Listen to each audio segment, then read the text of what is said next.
Hi, if you're watching this, please don't forget to like, comment, and subscribe. It helps so much, and also I'm so excited to see you. Okay, let's get into it. Hello, I'm aware that it's Tuesday. Before we even say anything, before we even go further, yes, I'm aware that it is Tuesday. Yeah, my work schedule just didn't allow for any earlier recording. I didn't have the opportunity to record this weekend because of work, and then I worked really late last night, and I feel terribly every time I'm not able to get content out on the schedule, but I would feel worse if I put out an episode that I didn't feel proud of. There's like 3 episodes that I personally would like to remove, but then I feel like for continuity purposes, it's like, but when I was still getting in the hang of like recording my podcast, by the way, this podcast is over 2 years old. I think the anniversary is like May 3rd or May 8th. Totally forgot to acknowledge that it's been 2 years of you guys listening. And even when I was recording my thank you so much for like 1 year of the One Take Wonder podcast, it had already done so well. Like, we are so close to 350,000 downloads, which is insane. Almost to 4,000 like YouTube subscribers. This has really taken off in a way I couldn't imagine. Of course, like the nominations, and I don't know, I'm incredibly grateful that you guys tune in week after week. I have such a loyal listener base. I've mentioned this before, but you can see how often people return to your content, and thank you so much for being a dedicated listener, for recommending this to your friends, for engaging with me on social media, for shouting me out on other platforms, for, I think I said showing it to your friends, but like also showing it to your family, just making the One Take Wonder a part of your life, because it's such a big part of mine, and it's such a pleasure of mine to be able to make this content and to find an audience who's this loyal and hot and sexy and just really great to me. It's a really big blessing, and so I don't want you to think that the date went ignored. I actually just didn't realize it had been 2 years until I looked down and I was like, oh my god, it's May 20th.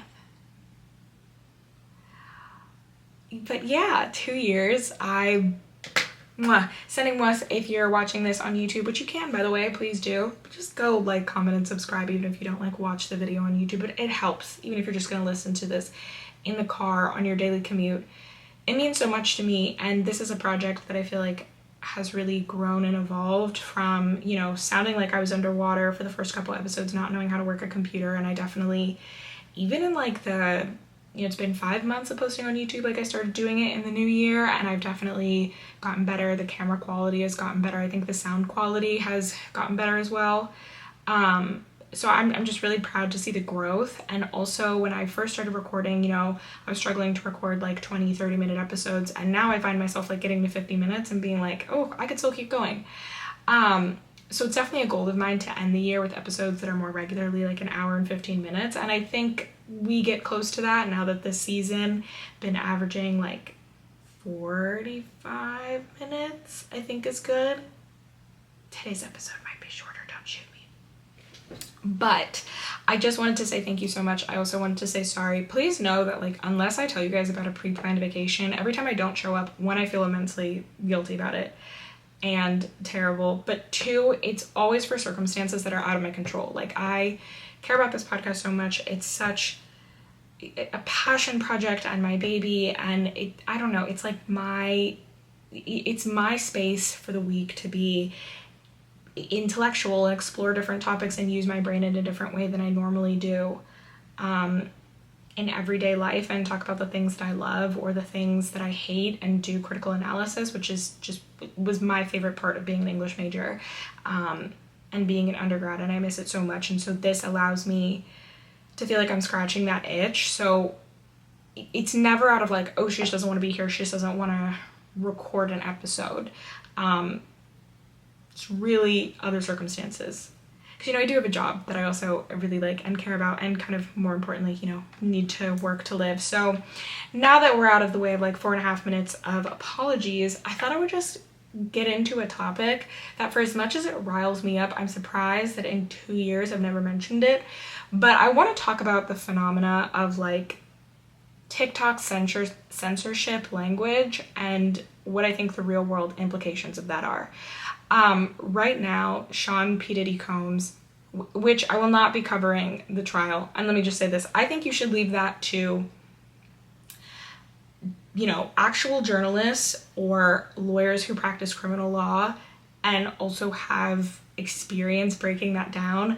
Most people on TikTok are not that, okay? And I am not the type of person. There are certain publications that I will not get my news from because I just think they're insensitive. Like the New York Post, it's a rag magazine, but it's a really good example. When it comes to something like sexual assault, domestic violence, human trafficking, sexual torture, you know, all very, very heavy subjects and obviously featured in Diddy's criminal trial, I want it to be covered by a publication that not only prioritizes presenting the facts respectfully, but prides itself on having journalists who have undergone like sensitivity training, who have been trained on how to report in a way that gives victims and survivors dignity. And there's a lot of great publications. Like I like The Guardian, Rolling Stone. I understand Rolling Stone only has so many free articles, but The Guardian is always free. CNN, the BBC has been doing a good job. AP News, Reuters, which I'm hoping, that word is so hard to pronounce, and it does not look the way that it's spelled, okay? I think they're doing a great job as opposed to like a Shade Room, which I don't even know what the Shade Room has posted. Honestly, I blocked those people years ago, and on every platform. Anytime I make a new social media platform, if I ever make a new social media platform, blocked, because fuck them. But I brought up Sean Diddy Combs and then went on this mini rant about like, you know, journalistic integrity because people on social media are obviously talking about it, and there's a certain way that the algorithms have forced people into engaging in language about serious or deplorable acts. You know, algorithms like TikTok, YouTube, not so much Reddit, because you can find like just straight up pornography on Reddit, and not, I don't know what Twitter's doing anymore, but back in Twitter, the days when Jack owned it, you could say those words, but TikTok especially really propelled the use of words like unalived instead of saying murdered or killed, raped, or sexually assaulted, for saying words like rape or sexual assault. Suicide, instead of saying suicide, Yahtzee, instead of saying Nazi. I mean, the list goes on. It basically, the idea of this censored language was to avoid being flagged by social media algorithms that are not being run by real people. It's a computer.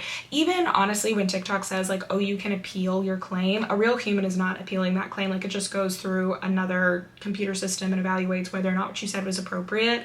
And so people, in an effort to share sensitive information but still get around these algorithms, started using words that are close enough to what it's actually being described to convey the message, but won't actually flag the algorithm itself. At least I think that's how it started. I don't know if that's true now, and we'll get into that. But it has become very commonplace in the past 5 years. And I think we're really approaching the 5-year anniversary of when the world got put onto TikTok. TikTok was something I remember in 2018, 2019, like my friends and I would play. There would be like those TikTok cringe compilations. So it was definitely a thing, but I didn't have the app on my phone until October of 2020, joined the wave a little late. Most people downloaded it, well, not most people, you know what I mean.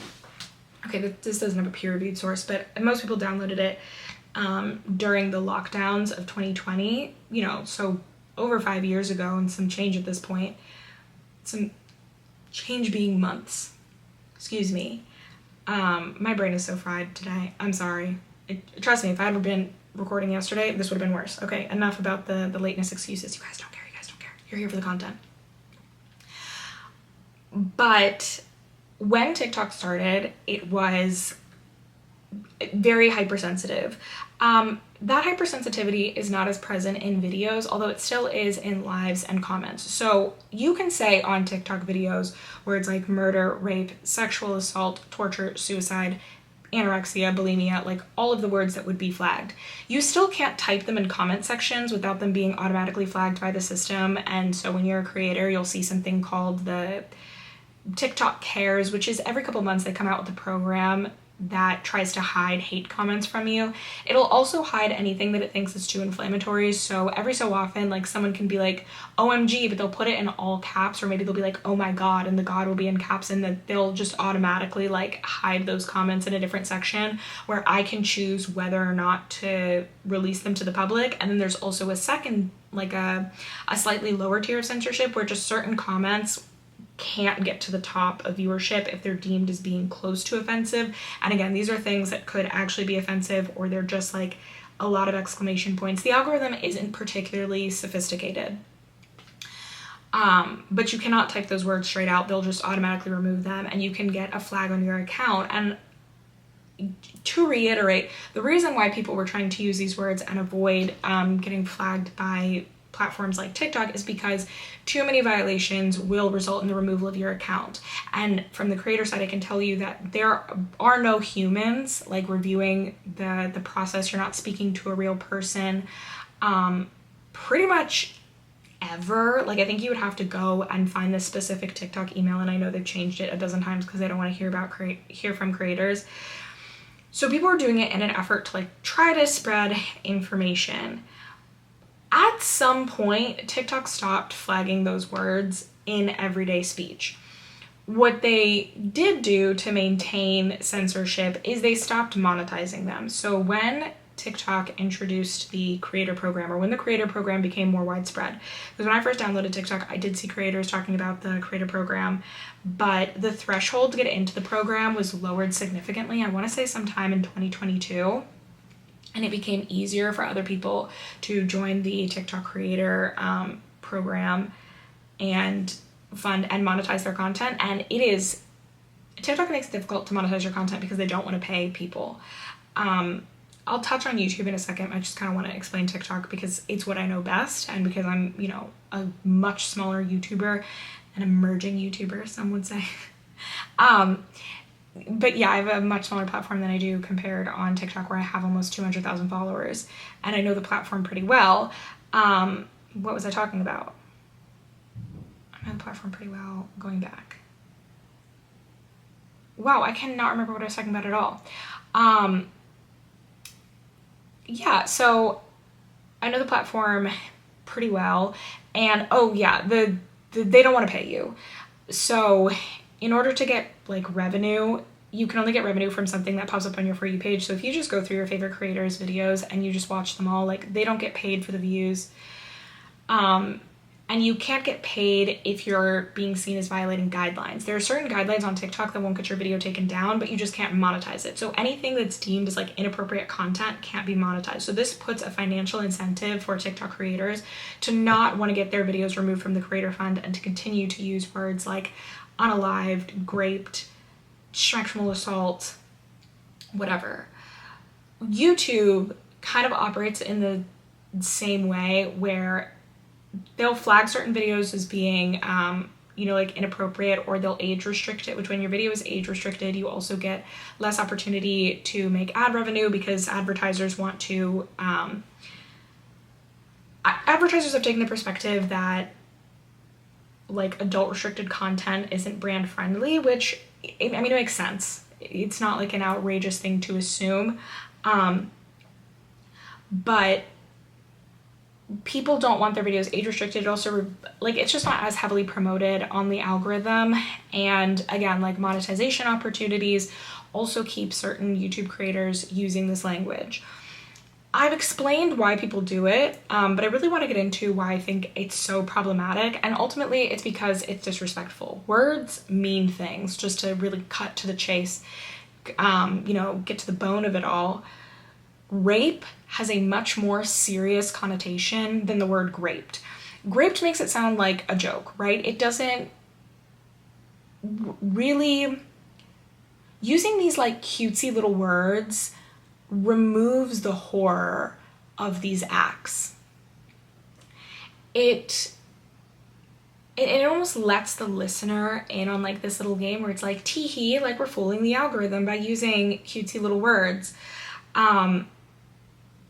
It diminishes the importance the evil that is attached to so many of these acts. I think it diminishes the experiences of people who have both been victims of or survived these experiences and their loved ones. It turns it into something trivial. There's a reason why certain words come with warnings and, you know, labels and caution, because they evoke something in us. And the substitution for these words will just never evoke that same level of like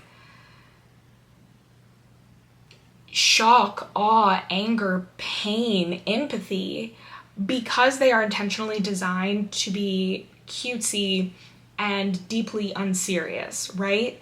I think it is disrespectful, especially when you're talking about the real things that people have survived,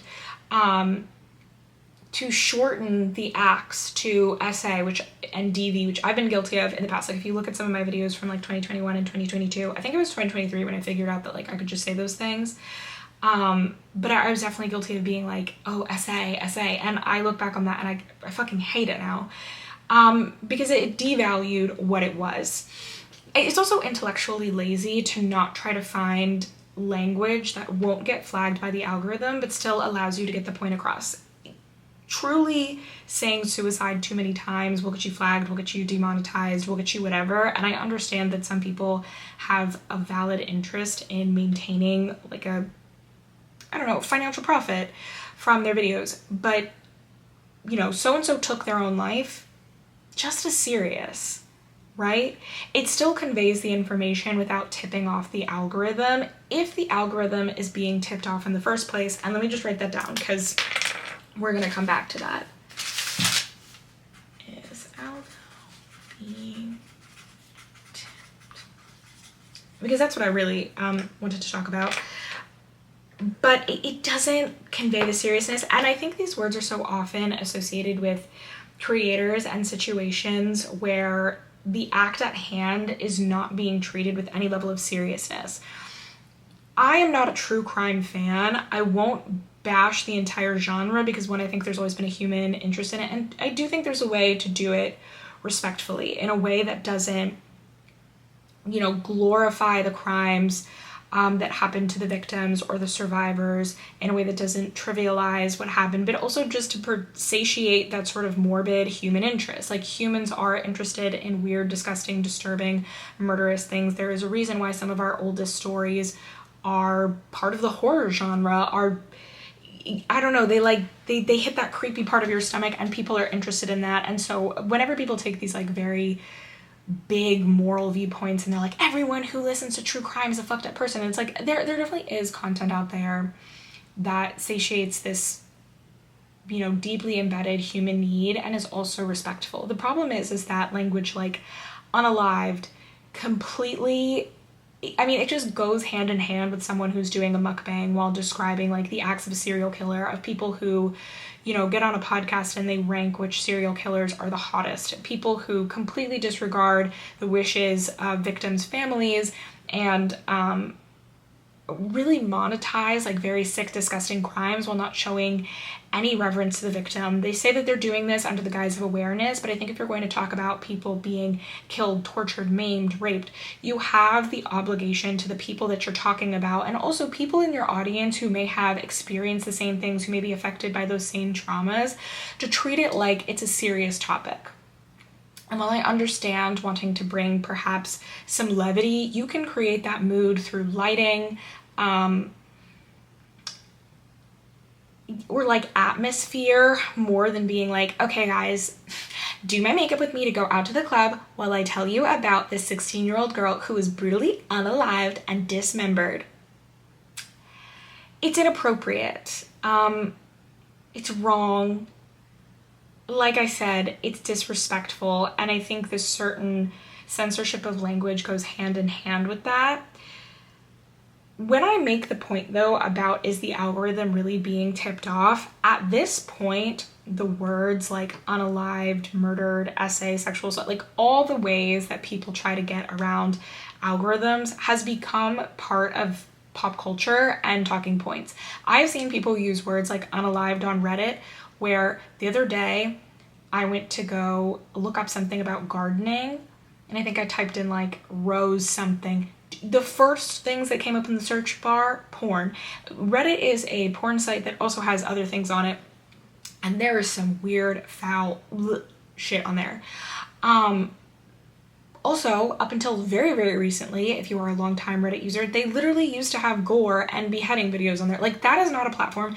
They took that kind of stuff down, you know, after they started getting in trouble, but like, there used to be, Reddit was like 3 steps above 4chan.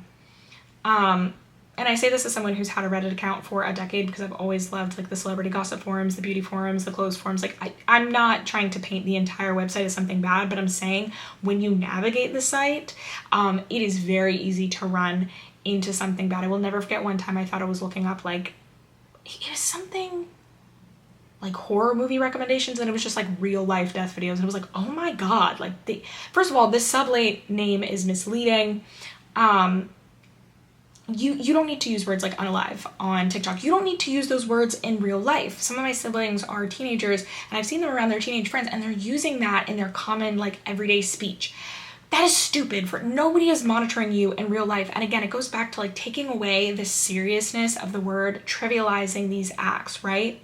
But going back to this idea that is the algorithm being TikTok, because it is part of popular vernacular, because I think TikTok really popularized this, and even like YouTubers used to use more concise language to get around the algorithm, but then after 2020 and after the popularity of like TikTok, and TikTok really entered into like a daily part of the zeitgeist, I noticed that there was just such a big difference with the way that YouTubers engaged in any sort of censorship, right? Like, talking about the COVID-19 pandemic on YouTube will get your video flagged.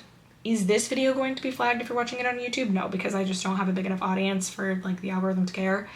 But so people started calling it like weird names, and I tried to watch this one girl's video, and it was a really interesting breakdown about Kelly Stamps, who, fascinating internet figure, but she just kept calling it the panini, and like, part of this obfuscating language is making it into something silly, right?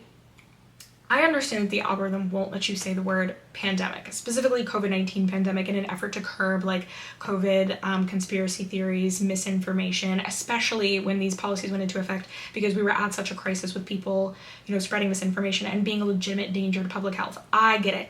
But you could have chosen so many different words. Epidemic was right there if you thought you were going to get flagged for epidemic. Like, there are other words in the human language that don't take away from the seriousness. I've made this point like 10 times in 23 minutes, that also still convey what you're trying to get across and still keeping it serious. And like I just said, like, this obfuscating language, it's silly almost. At this point, you would think that the algorithm would pick up on the fact that people are using the word unalived the way that they use murder, and they would flag it for the same reasons.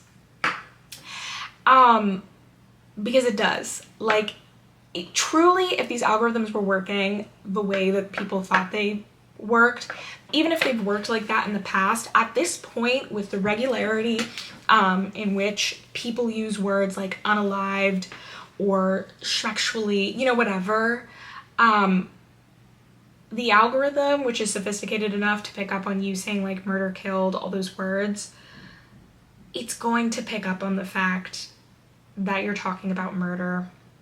Specifically the word unalived. That really, like, nobody was saying it like that prior to 5 years ago. It's very obvious what they're trying to get across. And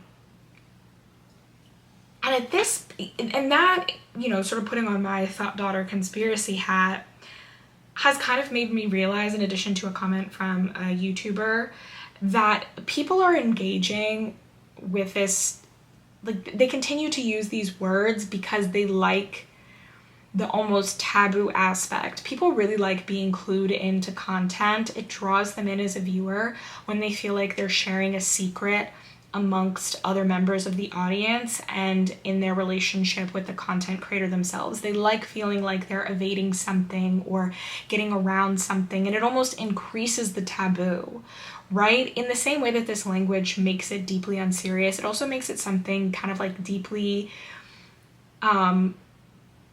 like far off. You know what I mean? Like the language is silly, but it's also like a foreign concept and not as in your face as like murder, and then you imagine like, you know, a body and it likely a gruesome scene. Whereas like Unalived, it's like, oh, look at us saying these words and talking about these things, but nobody knows. And so it's very much just become a tool to keep people involved. I want to read the comment from this YouTuber, Cruel World Happy Mind, and I've watched her stuff before on YouTube. I love a good YouTube video essay as much as the next person. But she said, I think it can be nuanced. Oh, I should give the context. This is in response to a TikTok where I basically went on for a little bit longer about the Diddy thing and how I really only wanted to hear it from reputable journalists and how people on TikTok reading off Shade Room headlines, not journalists. And I also said that if you're not going to use words like rape and murder, keep it on the playground. I don't want to hear fucking unalived or rape. So she said, I think it can be nuanced only because most information is spread through social media, and social media blocks content with, quote, bad words, unquote, used, or content that isn't, quote, engaging. This created a weird oxymoron, one I find myself in often.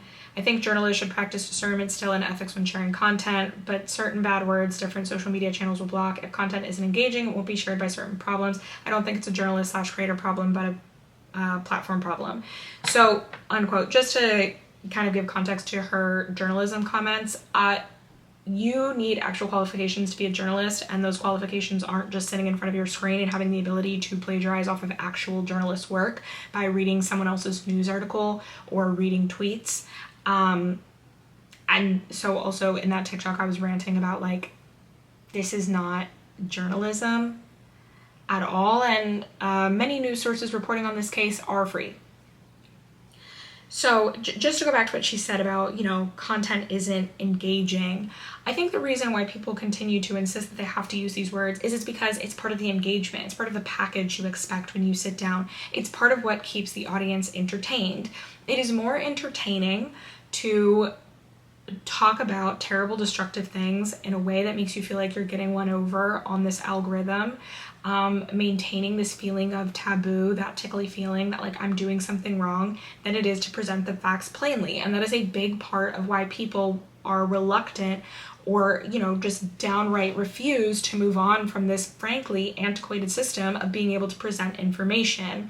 There's again also this financial aspect, but if you were truly concerned about your finances and you still wanted to keep it serious, you would just use the many words available to you in the English language and you would present the information differently. People want to continue using words like unalived. Oh my god, I've said that so many times. I can't say it anymore, guys. Because it's not, to go back to Cruel World Happy Minds content or comment, engaging. And content creation is a form of entertainment. It can be many things, but it also is a form of entertainment, and people want to keep their audience obviously entertained. And so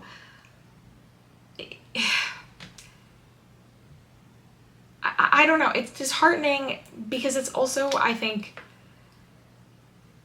it feels like misinformation. I haven't fully fleshed it out, but it feels like we're just not respecting information as something that needs to be translated properly from the source, as something that needs to be presented in a certain way, and just allowing people to almost like have their kicks with the way that they present it. And I do think it presents a long-term problem, even if I can't name right now what the problem is. I just know it's like a very big, like pet peeve of mine. Like, be serious. So that's really that on that. That's all I have to say about that. You know, the disrespectful element of it, why I think people engage with it. It's really just to have these like, I don't know, an entertainment in with your audience. And I think given the subject nature of what we're talking about, they deserve more than that. I don't know if I have the same strong opinions as like putting words like essay and DV, just because I do get it. It can be, I don't know, maybe that gets into a different conversation about trigger warnings, which I think are necessary. Like, I think people take those like weird chronically online posts in bad faith and they're like, oh my god, this person wants a trigger warning for like having a dad. everyone's like that. And it's like, no, like, if you couldn't put this on primetime TV without having to put some sort of disclaimer, like, this is for mature audiences only, I think you do, yeah, probably needs a trigger warning. You know what I mean? Whew. Let's take a break, because that was all no breath.